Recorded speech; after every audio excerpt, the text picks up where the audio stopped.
जय गुरुदेवाय नमः। जय राधे श्याम की। आज हम आपको सुख सागर से छठे स्कंद का 12वां अध्याय सुनाएंगे। वृत्तासुर वध। श्री सुखदेव जी बोले, हे राजा परीक्षित, इस प्रकार वृत्तासुर ने अपना मरना विचार कर युद्ध क्षेत्र में ही प्राण गंवाना उत्तम समझा और पहले इंद्र पर ही अपना शूल चला दिया।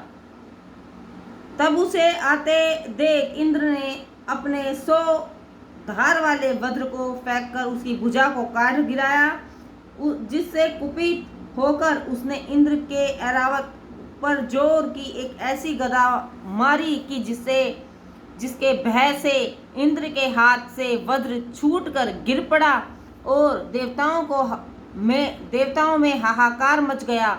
साथ ही सबने वृत्त के उस पराक्रम की प्रशंसा भी की। इंद्र लज्जित तो हो गए, किंतु वृत्त के सामने से उन्हें अपना वज्र उठाने का साहस न हुआ। तब वृत्त ने कहा, हे रे इंद्र, क्या देखता है, वज्र उठा ले और अपने शत्रु को मार। यह समय विषाद करने का नहीं है। फिर शरीर धर्म पालन करने वालों की सर्वदा विजय नहीं होती, कभी हार भी हो जाती है। यदि उनकी सर्वदा विजय ही होती रहे तो सनातन पुरुष विष्णु जी को ही क्यों न पूछें। सब कुछ ईश्वर के हाथ में है। विचारवान पुरुष हानि लाभ जीवन मरण यश उपवश है, ना कि आत्मा के। फिर युद्ध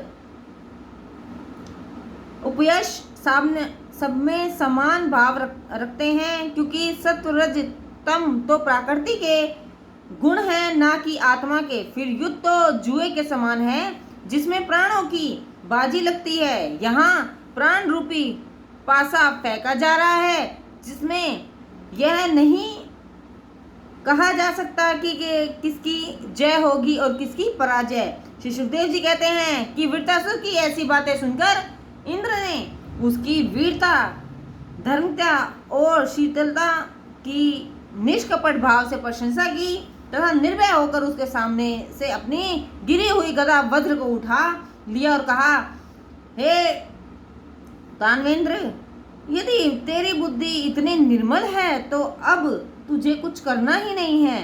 तू सब कुछ कर कृतार्थ हो चुका है। अब तू जगदीश्वर का पूर्ण भक्त है और तेरे जैसा महापुरुष कोई नहीं है। हे परीक्षित, इस प्रकार इंद्र और वृत्त दोनों ने धर्म संबंधी बहुत सी बातें की और पुनः द्वंद्व युद्ध करने लगे।